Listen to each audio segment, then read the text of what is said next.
आपण प्रार्थना करू. हे सर्वसमर्थ थोर आणि पवित्र पवित्र पवित्र श्रेष्ठ परमेश्वरा, देव पहा ख्रिस्त जन्मोत्सवाचा आनंद तू आम्हाला दिलास, दाखवलास म्हणून आमचे उपकार मानतो. प्रभूजीच्या नावाला धन्यवाद देतो. हे देव पहा या तुझ्या पवित्र दिनी हे प्रभू तू आम्हाला तुझ्या मंदिरामध्ये घेऊन आलास म्हणून आमचे उपकार मानतो. प्रभूजीच्या नावाला धन्यवाद देतो. हे सर्वसमर्थ देव पहा, जो आनंद त्या तुझ्या जन्माच्या वेळी सर्व लोकांना झाला होता, हे देव बाप्पा वृद्धोलोकी देवाला गौरव आणि पृथ्वीवर मनुष्यात शांती, तोच आनंद हे देव बाप्पा आजही या जगामध्ये आहे. याबद्दल आमचे उपकार मानतो. प्रभूजीच्या नावाला धन्यवाद देतो. हे देव बाप्पा तूच काय तो जीवन देव आहेस, तूच आकाश आणि पृथ्वीयांचं उत्पन्न करता आहेस, तूच आमचा स्वर्गीय बाप आहेस म्हणून आमचे उपकार मानतो. प्रभूजीच्या नावाला धन्यवाद देतो. तू प्रारंभ व शेवट आहेस, तू अल्फा व ओमेगा आहेस. हे प्रभू तू सार्वकालिक आहेस. हे प्रभू याबद्दल आमचे उपकार स्तुती करतो. त्या नावाला धन्यवाद देतो. हे देवप्पा तुझ्या वचनाची भाकर मोडत असताना हे प्रभू तू आम्हाबरोबर राहा. तुझं वचन देवप्पा तू आम्हाला समजावून सांग आणि हे प्रभू तुझं वचन आमच्या अंतःकरणात रुजू दे. त्याला मुळे येऊ देत, त्याला अंकुर फुटू दे, त्याची वाढ होऊ दे आणि त्याला देवप्पा पवित्र आत्म्याची फळं येऊ दे. होय प्रभूजी असंच होऊ दे. तुझं आणि केवळ तुझंच गौरव असो. काही चुकल्यास हे देवप्पा आम्हाला क्षमा कर. ही लहान प्रार्थना आमचा धन्य टाळणारा प्रभू श्री ख्रिस्त मागतो बापा. आमेन. देवाची स्तुती असो. Happy Christmas to you all again. देवाची स्तुती असो. तर एकदा स्कूलमध्ये एक प्रोग्राम होता आणि स्कूल चर्च अटॅच असतात आणि त्यामुळं स्कूलचे प्रिन्सिपल हे पण आणि पास्टर पण त्या स्कूलच्या प्रोग्रामला खूप इन्व्हॉल्व असतात. त्या स्कूलच्या प्रोग्राममध्ये खूप इन्व्हॉल्व असतात. मग असाच संडे स्कूलचा एक प्रोग्राम होता. स्टेजवर प्रोग्राम चालू होता आणि असा सीन होता की योसेफ आणि मरिया येतात आणि उतार शाळेचं पहिली उतार शाळा तिथे ते विचारतात जागा आहे का. तर मरियेच 9 महिने भरलेले असतात, तिचे गरोदरपणाचे दिवस भरलेले असतात आणि अशा अवस्थेत तो पहिला उतार शाळेचा मालक म्हणजे तो संडे स्कूलचा छोटा मुलगा म्हणतो, जसं ड्रामा किंवा जसं त्यांना ते स्किट शिकवलेलं आहे तर त्याप्रमाणे आमच्या उतार शाळेत जागा नाही. आणि मग ते दुसऱ्या उतार शाळेत जातात. स्टेजवर असा सीन चालू असतो. दुसऱ्या उतार शाळेमध्ये जातात. तिथेच तुमच्या उतार शाळेत जागा आहे का. तर तो दुसरा उतार शाळेचा मालक पण म्हणतो आमच्या उतार शाळेत जागा नाही. मग ते तिसऱ्या उतार शाळेमध्ये जातात. तिथं पण तो संडे स्कूलचा एक छोटा मुलगा असतो आणि तो त्याला विचारतात हे तुमच्या उतार शाळेत जागा आहे का. तो म्हणतो माझ्या उतार शाळेत जागा नाही. आणि मग तो अगदी व्याकुळ होतो आणि तो म्हणतो पण माझ्या घरी जागा आहे ना. हां, माझ्या घरी जागा आहे ना, माझ्या घरी खूप जागा आहे, माझ्या घरी या ना, माझ्या घरी या ना. आणि असं म्हणून तो रडायला लागतो. माझ्या घरी या ना, माझ्या घरी खूप जागा आहे असं म्हणून तो काय म्हणतो, तो लहान मुलगा काय करतो, रडायला लागतो. आणि मग लगेच प्रिन्सिपॉल ते स्टेजवर जातात, त्या मुलाला सावरून धरतात, त्याचं सांत्वन करतात आणि सर्व पॅरेंट्स वगैरे जे बसलेले असतात त्यांना सांगतात की हाच खरा ख्रिसमस आहे. Praise the Lord. माझ्या घरी या. येशू ख्रिस्त काय करा, तुम्ही माझ्या घरी या. माझ्या घरी खूप जागा आहे. आपल्या घरी आपण जेव्हा येशू ख्रिस्ताला बोलवतो, आपल्या घरी जेव्हा येशू ख्रिस्त येतो तेव्हा काय असतो, तो खरा ख्रिसमस. देवाची स्तुती असो. प्रिन्सिपॉलनी सांगितलं की या लहान मुलांनी मोठा संदेश दिलेला आहे, माझ्या घरी या, माझ्या घरी या. देवाची स्तुती असो. तर असा ख्रिसमस, ख्रिस्त आपल्या घरी, हा ख्रिसमस तो खरा ख्रिसमस आहे. देवाची स्तुती असो. तर पहिला ख्रिसमस जो साजरा झाला तो कुठे साजरा झाला. बेथलेहममध्ये, गव्हाणीमध्ये, गोठ्यामध्ये. आणि तिथं त्या पहिल्याच दिवशी, जन्मलेल्या पहिल्याच दिवशी त्याला भेटायला कोण आलं. मेंढपाळ. कोण आले? मेंढपाळ. जर तुम्ही बेथलेहममध्ये गेलात तर जिथं जन्म झालेला आहे तो गोठा तसाच आहे. आणि मी काल रात्री पण सांगितलं की परमेश्वर आपला पुरावे ठेवतो. उतारशाळा सगळ्या पडून गेल्या, एकही उतारशाळा शिल्लक राहिलेली नाही, 2000 वर्ष होऊन गेली. पण तो गोठा मात्र नॅचरल होता, नॅचरल केव, ती गुहा आहे आणि ती अजूनही आहे, अस्तित्वात आहे. आणि परमेश्वराने तो पुरावा ठेवलेला आहे की बेथलेहेम या गावी देवाचा पुत्र येशू ख्रिस्त जन्मला. आणि तो गोठा अजूनही आहे. जिथं एक्झॅक्ट जन्म झाला तिथं जमिनीवर चांदीचा एक स्टार लावलेला आहे.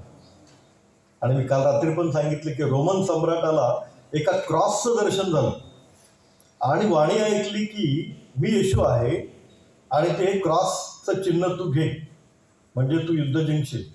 त्याने ते ईगलचं चिन्ह काढलं. ईगलचं चिन्ह होतं. कॉन्स्टंटाईन हा रोमन सम्राट, इसवी सन 311ची गोष्ट. आणि त्याने क्रॉसचं चिन्ह लावलं. पण त्याला जो दर्शन मिळालेला क्रॉस होता तो असा होता की एक सेंट्रलला क्रॉस, त्याच्या डाव्या चौकटीत आणखी एक क्रॉस, उजव्या चौकटीत आणखी एक क्रॉस आणि खालच्या दोन्ही चौकटींमध्ये आणखी एक एक क्रॉस, असं त्याला दर्शन झालं.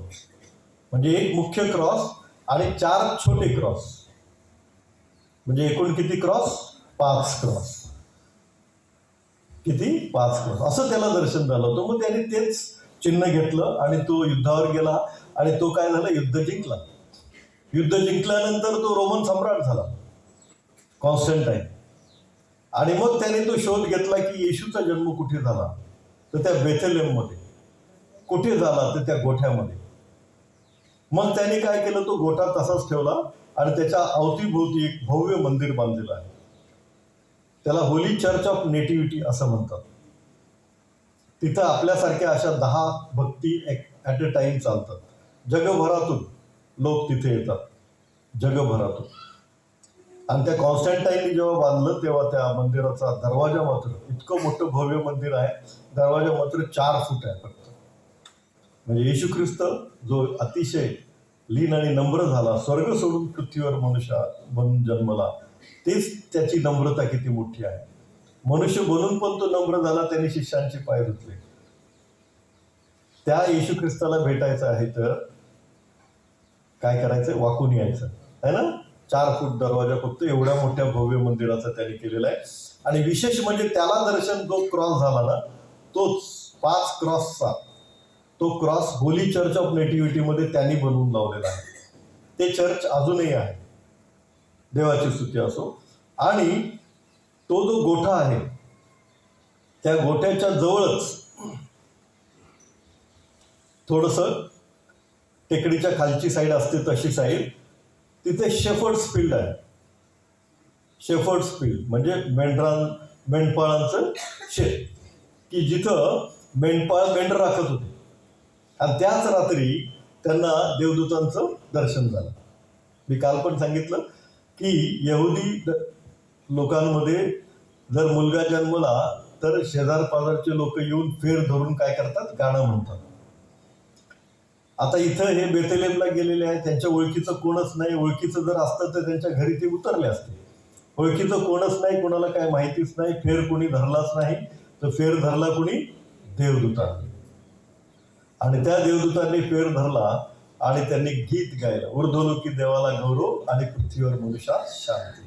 देवाची स्तुती असो. आणि हे गीत गाऊन काय केलं? त्यांनी आनंदाने फेर धरला आणि सुवार्ता सांगितली, तुम्हासाठी आज दाविदाच्या गावात तारणारा जन्मला आहे, तो ख्रिस्त प्रभू आहे. आणि तुम्हासाठी खूण हीच की बाळंत्याने गुंडाळलेले व गव्हाणीत निजवलेले असे एक बालक तुम्हासाठी. आणि मग ते त्याच रात्री मेंढपाळ येशू ख्रिस्ताला, येशू बाळाला काय केले? भेटायला निघाले. आणि त्याच रात्री ते येऊन येशू ख्रिस्ताला, येशू बाळाला भेटले. तो एक पाऊण तासाचा रस्ता आहे, अर्धा ते पाऊण तास मॅक्झिमम. त्या टेकडीच्या खालच्या साईडला आहे. शेफर्ड्स फील्ड जे आहे ते अजूनही तसंच त्यांनी मेंटेन केलेलं आहे, की जिथं दिव्यदूतांचं दर्शन मेंढपाळांना झालं ते शेफर्ड्स फील्ड. तिथं काही बांधकाम केलेलं नाही, रिकामं तारेचं चांगलं कुंपण करून ते ठेवलेलं आहे आणि तिथं बोर्ड लावलेलं आहे, शेफर्ड्स फील्ड. आणि ते मेंढपाळ एक पाऊण तासाच्या अंतरावर होते फक्त. आणि त्यांनी येऊन दर्शन घेतलं आणि तो काय झाला पहिला ख्रिसमस. ख्रिस्त असलेला तो सोहळा म्हणजे काय आहे ख्रिसमस. ख्रिसमस, ख्रिस म्हणजे ख्रिस्त, मस म्हणजे मास, मास म्हणजे उपासना. ख्रिस्ताची उपासना जिथे होते त्याला काय म्हणतात ख्रिसमस. ख्रिस्ताची उपासना जिथे होते त्याला म्हणतात ख्रिसमस. आणि काल पहा पुष्कळ लोक आले, रात्री रस्ता बंद आहे तरी आले, आणि त्यातले पुष्कळ लोक आज सकाळी पुन्हा आले. हीच काय आहे ख्रिस्ताची उपासना आहे. किती आनंदाने तुम्ही गाणी गायली, डेकोरेशन केलं, हीच काय आहे ख्रिस्ताची उपासना आहे. देवाची स्तुती असो. एक वचन वाचूया आपण, स्तोत्र 87:2. स्तोत्र 87:2.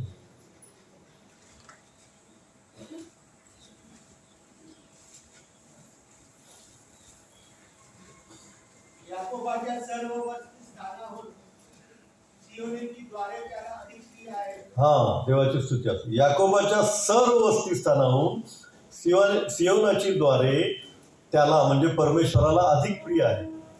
याकोबाचं वस्तीस्थान फार मनोहर होतं बरं का. ते आपला झेंडा लावायचे, ते आपल्या राहुट्या आपले तंबू ठोकायचे, देवाचं गौरव करायचे.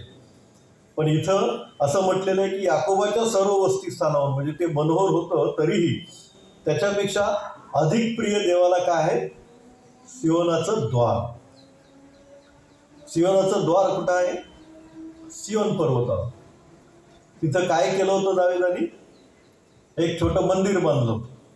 आणि दाविदानी काय केलं होतं तिथे कोश ठेवला होता. आणखी काय केलं होतं तिथे 120 जण देवाचं गीत गाण्यासाठी ठेवलं होतं. आणि ते अहोरात्र तिन्ही शिफ्टमध्ये त्यांनी यायचं आणि काय करायचं फक्त देवाचं गीत गायचं. 120 जण. आणि जिथं देवाचं गौरव होतं, जिथं अहोरात्र देवाच्या नावाचं स्मरण होतं, देवाच्या नावाचं गौरव होतं, गीत गाऊन देवाचं गौरव केलं जातं, ते सियोन द्वार स्तोत्र संहिता 87:2 मध्ये काय म्हटलेलं आहे, परमेश्वरा तुला अधिक प्रिय आहे. नाही का. याकोबाच्या सर्व वस्तीस्थानाहून सियोनाच्या द्वारे परमेश्वरा तुला अधिक प्रिय आहे. असं आपलं द्वार, आपलं घर परमेश्वराला अधिक प्रिय असण्यासाठी आपल्या घरामध्ये देवाच्या गीत गायनांचा आवाज येऊ द्या. म्हणजे ख्रिस्त आपल्या घरामध्ये उपस्थित राहील, ख्रिस्त आपल्या घरामध्ये येईल. आणि एकदा ख्रिस्त आपल्या घरी आला तर मग आपल्याला कशाच गोष्टीची काळजी करायची काय गरजच भासणार नाही. कारण तो 5,000 पुरून उरेल एवढं जेवण पण देतो, आणि कोण आजारी असेल तर स्पर्श केला की लगेच बरं पण होतं. Praise the Lord. त्यामुळं काय काळजी करायची गरजच नाही. देवाची स्तुती असो. सगळ्या गोष्टी अगदी टाईम टू टाईम किंवा बिफोर टाईम आपल्याला परमेश्वर पुरवतो. कारण त्याचं काय वचन आहे, फिलिप्पियरास पत्र 4 अध्याय 19 वचन, परमेश्वर तुमच्या सर्व गरजा त्याच्या संपत्तीनुरूप ख्रिस्त येशूमध्ये त्याच्या गौरवाने पुरवेल. अरे बापरे, त्याची संपत्ती किती मोठी आहे. कधी समुद्राचा तळ बघितलाय का, आकाश काय आहे कळलंय का. आतापर्यंत इतके सायंटिस्ट झाले, चंद्रावर मनुष्य गेला, मंगळावर पण गेला, पण आकाश काय आहे कळलंय का. आणि स्तोत्र करता म्हणतो आकाश हे तुझं काय आहे अंगुली कार्य आहे. परमेश्वराने असंच बनवलंय, शब्दाने बनवलंय. इतकं मोठं त्याचं सामर्थ्य आहे. त्याच्या सामर्थ्याने त्याच्या संपत्तीनुरूप त्याच्या गौरवानिशी तो आपल्याला पुरवणार, म्हणजे आपली झोळी अपुरी पडणार. दाविदाला पुरवलं है ना. दावीद काय बोलतो, हे परमेश्वरा देवा मी कोण व माझे घराणे ते काय की तू मला इथवर आणले आहेस.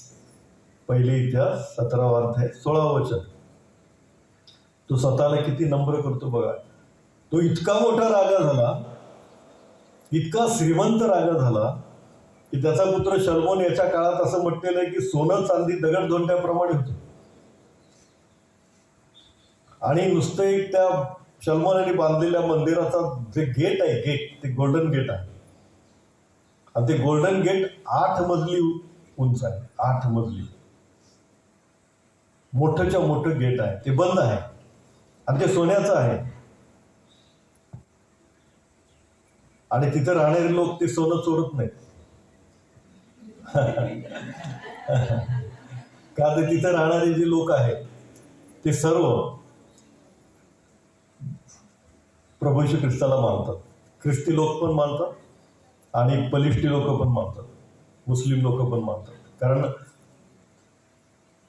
अहो वेशींनो उंच व्हा, पुरातन द्वारांनो उंच व्हा, म्हणजे प्रतापशाली राजा आत येईल. हा प्रतापशाली राजा म्हणजे कोण? सेनाधीश परमेश्वर हाच प्रतापशाली राजा. म्हणजे येशू ख्रिस्त येईल तेव्हा ते गेट उघडलं जाईल असा विश्वास तिथं असलेल्या सर्व लोकांचा आहे. आणि म्हणून ते गेट अजूनही आज या तारखेला सुद्धा आहे. देवाची स्तुती असो. तर आपल्या घरामधून गीत गाऊन देवाचं गौरव केलं पाहिजे. म्हणजे परमेश्वर दाविदासारख्या मेंढपाळाला राजा, आणि तो श्रीमंत राजा, वैभव संपन्न राजा, ज्याने एकही युद्ध हरलं नाही त्याच्या अख्ख्या आयुष्यामध्ये, असा राजा बनवणारा आमचा परमेश्वर आहे. तो आपल्यालाही तसेच आशीर्वाद देतो जर प्रभू येशू ख्रिस्त आमच्या घरामध्ये आहे तर. त्यासाठी आपण काय पाहिलं की आपल्या घरामधून त्याचं गीत, त्याचं गौरवाचं गीत त्याला ऐकायला आलं पाहिजे. त्याला ऐकायला आलं पाहिजे. दावीद जसा स्तोत्र लिहायचा, वीणेवर ते गीत गायचा, आणि ते परमेश्वराने ऐकलं. आणि त्याचा सेवक कोण? शमूएल. त्याला कुठे पाठवलं? बेथलेहमला. कुणाच्या घरी? दाविदाच्या घरी. त्याच्या वडिलाचं नाव ईशाय. ईशाईच्या घरी पाठवलं, म्हणजे दाविदाच्या घरी. परमेश्वर आपल्या द्वारे केलेलं देवाचं गौरव पाहतो आणि त्या प्रत्येक गोष्टीचं काय देतो? तो प्रतिफळ देतो. म्हणून जर येशू ख्रिस्त आपल्या घरी यायचा असेल, किंवा तो जो लहान मुलगा म्हणाला ना, माझ्या घरी या ना, पुष्कळ जागा आहे, तोच ख्रिसमसचा संदेश आहे की परमेश्वर जर आपल्या घरी यायचा आहे, येशू ख्रिस्त आपल्या घरी यायचा आहे, तर जशी त्याला सियोनाची द्वारे अधिक प्रिय आहे, तिथं गीताद्वारे देवाचं गौरव होतं, तसं आपल्या घरामध्ये पण गीताद्वारे, गायनाद्वारे देवाचं गौरव झालं पाहिजे. देवाची स्तुती असो. आणखी एक वचन वाचूया, स्तोत्र 118:15. स्तोत्र 118:15.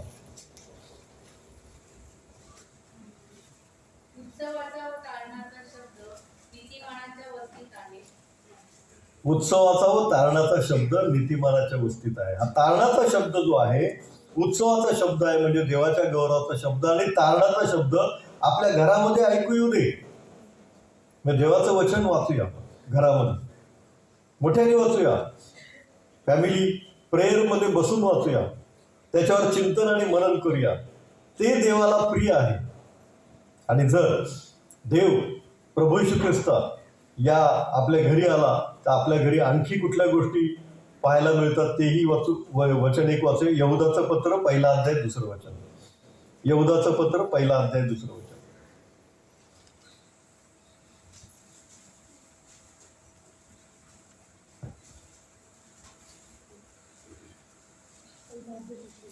यहुदाचं पत्र 1 अध्याय 2 वचन.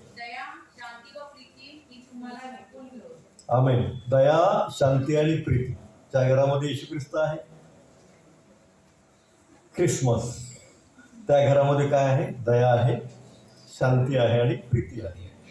दया म्हणजे क्षमा, की बाबा आपण क्षमा करतो एकमेकाला, बहीण भावाला, भाऊ बहिणीला, आई वडिलांना, वडील आईला, है ना, नवरा बायकोला, बायको नवऱ्याला. काय करतात? क्षमा. तर येशू ख्रिस्त त्या घरामध्ये आहे, तर त्या घरामध्ये काय आहे? क्षमा आहे. आणि आपण एकमेकाला क्षमा केली पाहिजे. आणि क्षमा नाही केली तर आपल्या प्रभूच्या प्रार्थनेमध्ये आपण काय म्हणतो? जशी आम्ही आमच्या अपराध्यांची क्षमा करतो, तशी तू आमच्या अपराधांची क्षमा कर. आम्ही जे अपराध करतो त्याची क्षमा कोण करणार? परमेश्वर. जर आम्ही केली इतरांची क्षमा तर परमेश्वर आम्हाला क्षमा करणार. आणि जर आम्ही क्षमा केली नाही तर काय, तर न्याय होईल. समजा दोन भाऊ आहेत, त्यांच्यामध्ये काही वाद आहे आणि ते क्षमा करत नाही, एकमेकाला क्षमा करत नाहीत. कुणाची चूक आहे माहित नाही. हा म्हणतो त्याची चूक आहे, तो म्हणतो याची चूक आहे. मग जर क्षमा करत नाही तर मग काय होतं माहिती, न्याय होतो. आणि जेव्हा न्याय होतो तेव्हा काय होतं माहिती, ज्याची चूक आहे त्याला परमेश्वर शासन करतो. मग कशाला, आपला सख्खा भाऊ आहे किंवा सख्खी बहीण आहे, कशाला त्यांना शासन, करून टाकूया क्षमा, नाही का. म्हणून येशू ख्रिस्त ज्या घरामध्ये आहे त्या घरामध्ये दया किंवा क्षमा आहे, शांती आहे आणि काय आहे, प्रीती आहे.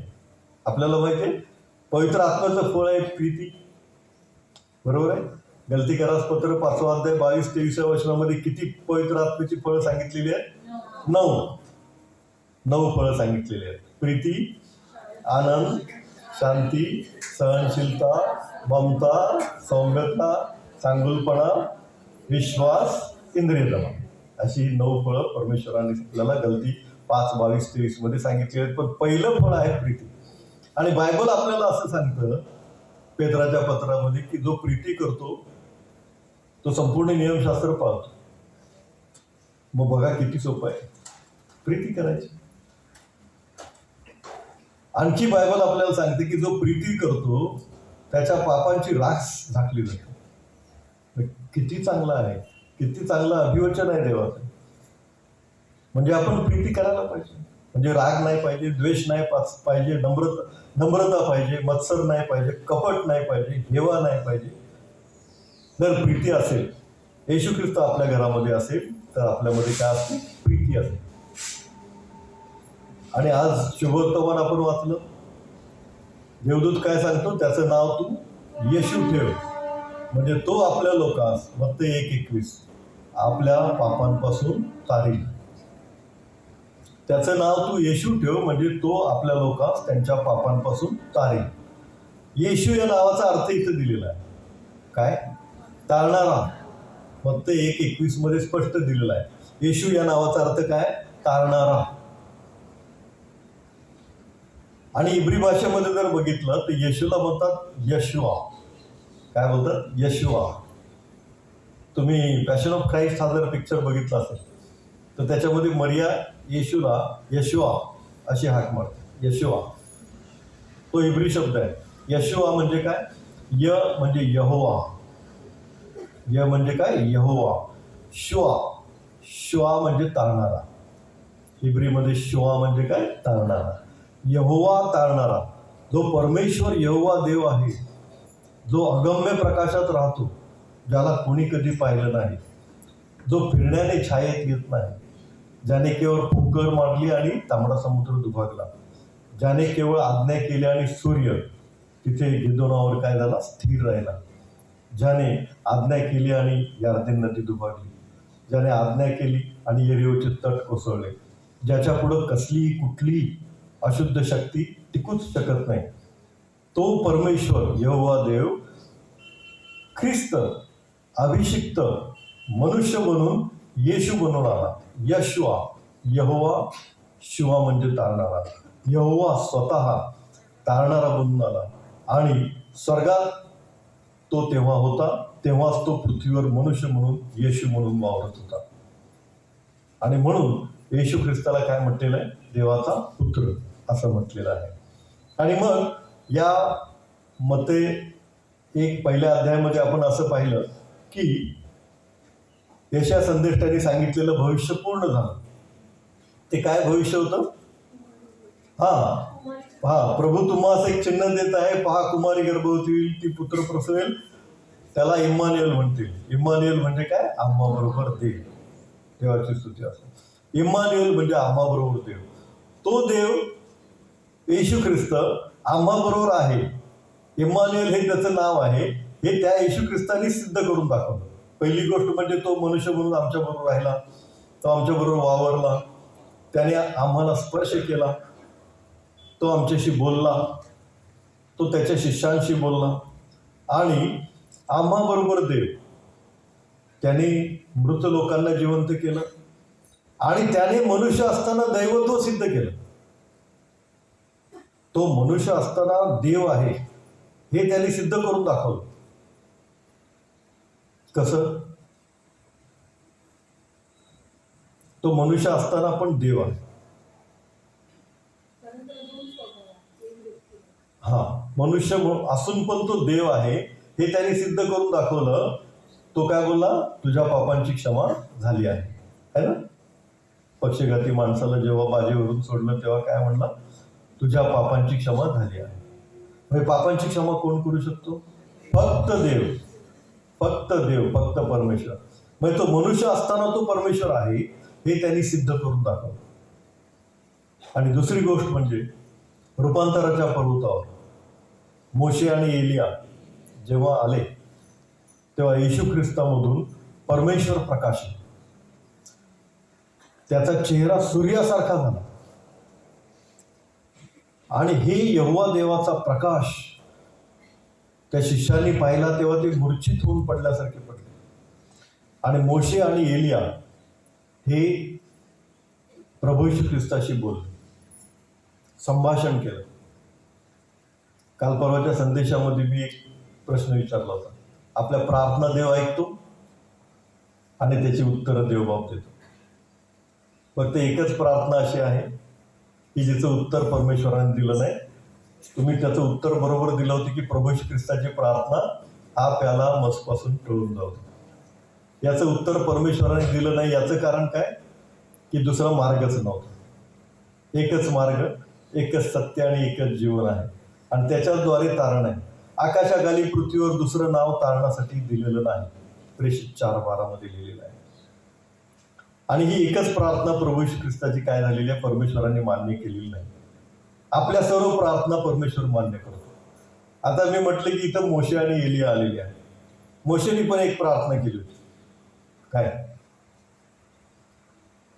तो दुधामधाचा जो प्रदेश आहे ना, त्या प्रदेशामध्ये काय कर, मला जाऊ दे,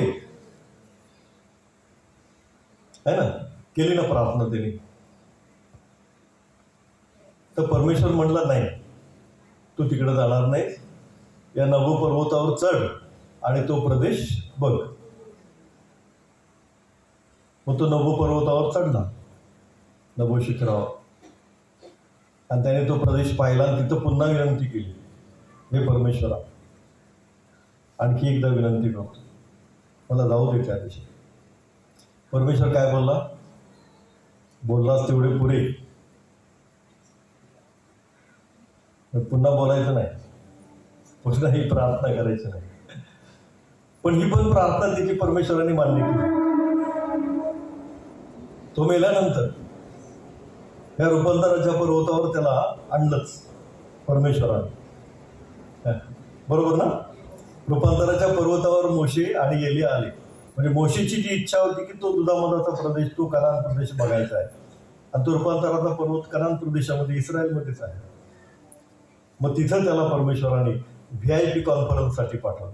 आपल्या प्रार्थना जर प्रभू येशू ख्रिस्त आपल्या घरामध्ये असेल तर त्या काय केल्या जातात? ऐकल्या जातात आणि मान्य केल्या जातात. थोडा वेळ लागला तरी चालेल, पण तो आपल्या प्रार्थना ऐकतोच आहे. देवाची स्तुती असो. योसेफ माहिती, ज्याला गुलाम म्हणून विकलं, त्याच्याबद्दल त्याचा धनी, त्याचा मालक पोटिफर एक वाक्य बोललेलं आहे. ते वाक्य असं आहे, उत्पत्ती 39 अध्याय 2 आणि 3 वचन वाचूया. उत्पत्ती 39 अध्याय 2 आणि 3 वचन. परमेश्वर योसेफाबरोबर असल्या कारणाने, परमेश्वर योसेफाबरोबर असल्या कारणाने तो यशस्वी पुरुष झाला.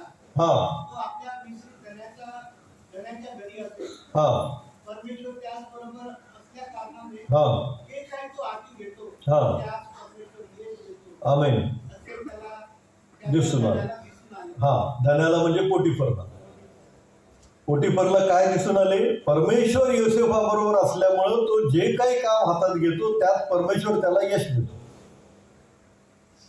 इम्मान्युएल म्हणजे काय? आम्हा बरोबर देव. तो देव आम्हा बरोबर आहे तर आम्ही जे काम हातात घेऊ त्यात परमेश्वर आम्हाला काय देणार? यश देणार. कारण ही साक्ष आहे, पोटिफरची साक्ष आहे. परमेश्वर योसेफाबरोबर असल्यामुळे तो जे काही काम हातात घेतो त्यात परमेश्वर त्याला यश देतो. मग आपण जर परमेश्वर आपल्याबरोबर असेल तर जे काही काम आपण आपल्या हातात घेऊ त्यात परमेश्वर आपल्याला काय देईल? यश देईल. मग कुठलं काम आपल्याला हातात घेतलेलं आहे, घेतो किंवा घेणार आहे, जर परमेश्वर आपल्याबरोबर आहे ना, ते कुठलंही काम असतं. तुमचं घर बांधायचं असू दे, पैसे नसू दे, मटेरियल नसू दे, कामगार नसू दे, प्रार्थना करा, प्रार्थना करा, प्रार्थना करा. परमेश्वर कुठूनही प्रोव्हिजन करेल. मुलाचं लग्न करायचंय, मुलीचं लग्न करायचंय, प्रार्थना करा, प्रार्थना करा, प्रार्थना करा. परमेश्वर कुठूनही प्रोव्हिजन करेल. परमेश्वर तुमच्या बरोबर असेल तर काय होतं? जे काम तुम्ही हातात घेता त्यामध्ये काय करतो? परमेश्वर तुम्हाला यश देतो. आमच्या मोठ्या मुलीचं लग्न, मर्सी, तिथं नर्सिंग झालं, वय वर्ष 24-25 होतं. नर्सिंग पूर्ण झालं, जॉबला लागले. आम्ही प्रार्थना करायला सुरुवात केली, देव बाप्पा तुझ्या इच्छेने, तुझ्या योजनेनुसार चांगलं स्थळ दे. बरं, तिने पण आम्हाला सांगितलं होतं की तुम्हीच बघा. मी म्हटलं तुमचं काय म्हणणं असेल तर सांगा. ते म्हणले तुम्हीच बघा. आणि मग जबाबदारी आमच्यावर आली आणि आणखी प्रार्थना करायला लागलो.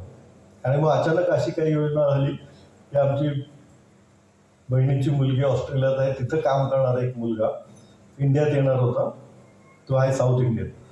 तर तो इंडियात येताना त्यांनी फक्त सांगितलं की असं असं आहे आमची एक मुलगी, जाऊन बघ तुला वेळ असेल तर. तो आला बेंगलोरला, बेंगलोरवरून ठाण्याला. मी तर त्याला बघितलं पण नव्हतं. स्टेशनवर मी घ्यायला गेलो, दुसऱ्यालाच मी हॅलो केला. तोपर्यंत ते दुसऱ्या दरवाज्यातून उतरले.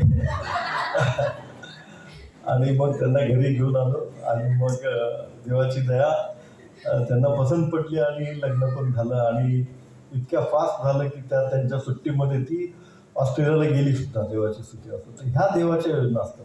आपण फक्त प्रार्थना करायची. कुठलंही काम देवाला अशक्य नाही, देवाला सर्व शक्य आहे.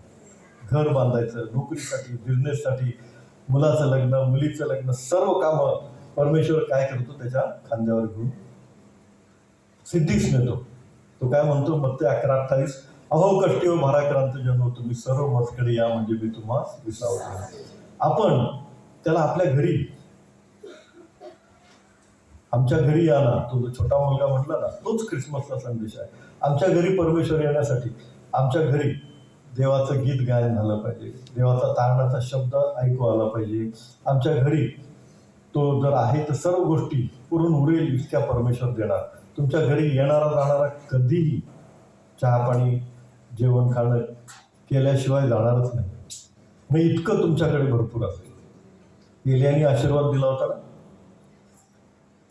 सारपत गावच्या विधवेला, पीठ संपणार नाही. संपलं का? नाही. Praise the Lord. अलिशाने आशीर्वाद दिला होता ना शुनेमकर्णीला, काय? तेल संपणार नाही. संपलं का? नाही. भांडी संपली. नाही, देवाची स्तुती असते. परमेश्वर आपल्याशी बोलू इच्छितो. आपण त्याला बोलवलं पाहिजे, आपल्या घरी बोलवलं पाहिजे, प्रार्थनेद्वारे त्याला बोलवलं पाहिजे. एक संभाषण चाललं होतं अब्राहम आणि परमेश्वराचं, आठवते का? परमेश्वर चालला होता कुठे? सदोम आणि गमोराचा नाश करायला. तेव्हा अब्राहम त्याला विचारतो, 50 असतील तर नाश करशील का? नाही. मग तो बोलतो 40 असतील तर नाश करशील? नाही. मग तो बोलतो क्षमा करा. म्हणून थोडं बोलतो 30 असतील तर नाश करशील का तू त्या सदोम गमोराचा? परमेश्वर बोलतो नाही. शेवटी 10 वर येतो तरी परमेश्वर बोलतो नाही. शेवटी अब्राहम बोलायचा थांबतो, परमेश्वर तिथेच राहतो, तिथंच थांबलेला असतो. मग परमेश्वर आपल्याशी बोलू इच्छितो. आपण त्याच्याशी काय केलं पाहिजे? बोलत राहिलं पाहिजे. आपण प्रार्थनेद्वारे, वचनाद्वारे त्याच्याशी बोललं पाहिजे. त्याला आपल्या घरी आमंत्रण दिलं पाहिजे. आपल्या घरचा प्रमुख असं त्याला बनवलं पाहिजे. सगळ्या गोष्टी सिद्धीस नेण्यास तो समर्थ आहे. आपल्याला सर्व आशीर्वाद देण्यास तो समर्थ आहे. परमेश्वर तुम्हाला दीर्घायुष्य देव. परमेश्वर तुम्हाला आरोग्य देव. परमेश्वर असे अनेक ख्रिस्त जन्मोत्सव तुमच्या जीवनामध्ये आणो आणि परमेश्वर तुमच्या लेकरांचं आणि लेकरांच्या लेकरांचं कल्याण करू. आपण प्रार्थना करू. हे सर्वसमर्थ देव बाप्पा, हा ख्रिस्त जन्मोत्सवाचा आनंद जो इम्मान्युएल आहे, आम्हाबरोबर देव. हे प्रभू, तू आम्हाबरोबर आहेस म्हणून आमचे उपकार मानतो, तुला आम्हाला धन्यवाद देतो. आणि देव बाप्पा, जर तू आम्हाबरोबर आहेस तर जे काम आम्ही हातात घेऊ त्या कामामध्ये तू आम्हाला आशीर्वाद व यश देतोस म्हणून आमचे जे उपकार मानतो त्याला आम्हाला धन्यवाद देतो. सर्व मान महिमा आदरण गौरव तुलाच असू दे. काही चुकल्यास प्रभू तू आम्हाला क्षमा कर. ही लहान प्रार्थना आमचा धन्य करणारा प्रभू श्री सर्व मागतो नाही बाप्पा. आमेन.